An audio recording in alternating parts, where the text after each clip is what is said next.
Gracias, señor presidente. Saudamos tamén os traballadores desta empresa. Señorías, coñezco bastante ben a Alcoa, coñezco bastante ben a unha boa parte dos traballadores da Alcoa e coñezco bastante ben o funcionamento da Alcoa. E teño que dicir, e teño que empezar discrepando con algunhas das cousas que se dixeron aquí. E teño que dicir antemán que vamos a apoiar esta iniciativa. Vamos a apoiar, só faltaría. Non porque a presente o Bloque Nacionalista Galego, senón que nós, o Grupo Parlamentario Popular e o Goberno de Galicia, sempre apoiou todo aquilo que beneficiou os traballadores da Alcoa, tanto na planta de San Ciprián como na planta da Coruña. Por eso teño que dicir que teño que discrepar, porque aquí parece que se puxo en cuestión unha planta que, cando menos, esta planta está dando beneficios. É o primeiro que hai que dicir. Cando menos, esta planta está dando beneficios. Porque tal como se dibuixou aquí, parece ser que esta planta debía estar a piques de pechar. Hai un problema, claro que hai un problema con Alcoa. Hai un problema porque, lógicamente, pois pretenden, que tampouco está moi claro, pero preténdese facer unha venda desa planta, igual que se fixo de outras plantas de Alcoa en España, e que están funcionando en este momento. Non só están funcionando, senón que melloraron. Esas plantas, non só que están funcionando, senón que melloraron. Pero iso é certo. O Grupo Popular vai aprobar esta iniciativa porque é un grupo responsable.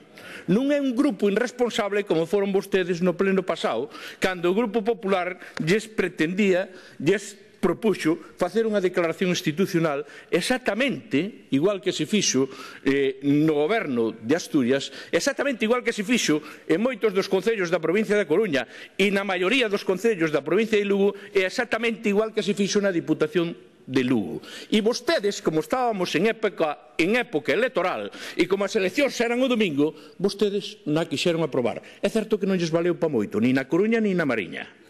Non lles valeu para nada, porque a Mariña tindeuse toda, hai unha marea, pero a marea é azul. Toda, os 16 concellos.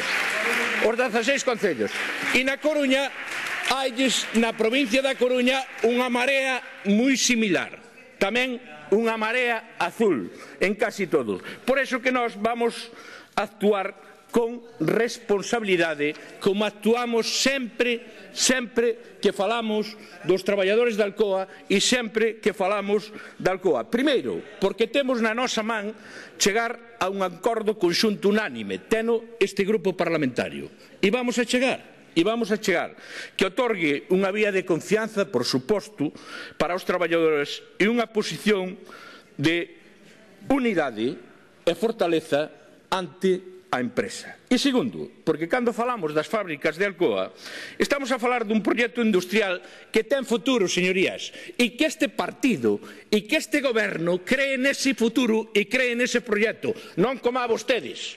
Porque vostedes creer non creen en nada. Por un lado apoian a Alcoa e por outro lado queren pechar Ence.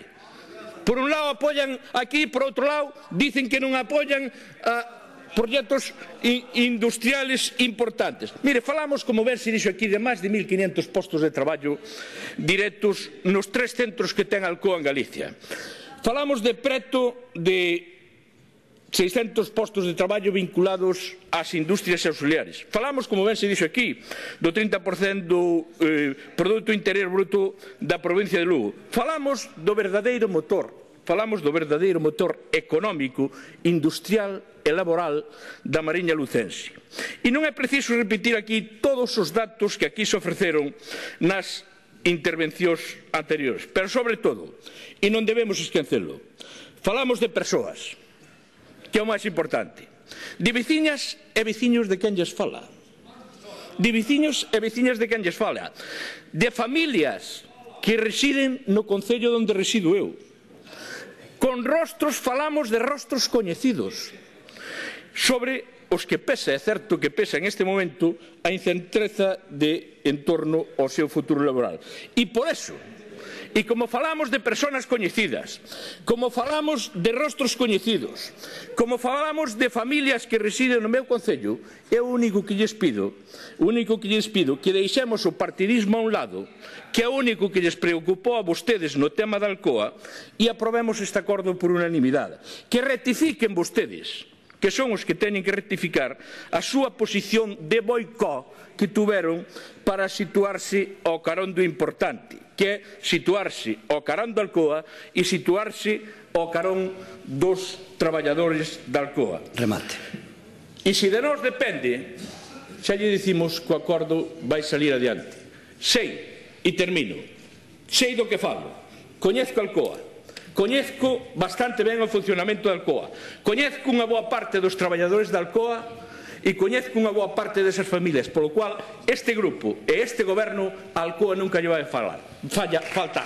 Nunca lle vai a fallar e faltar tampouco, señoría. Non sei de que se rin vostedes. Quedou claro, nin lle vai a fallar, nin lle vai a faltar, porque faltar significase que non se pode fallar. Vostedes, como ven unha vez máis, están demasiado despistados. Non me extraña que esteñan vostedes despistados de como os deixou as eleccións. Nada máis.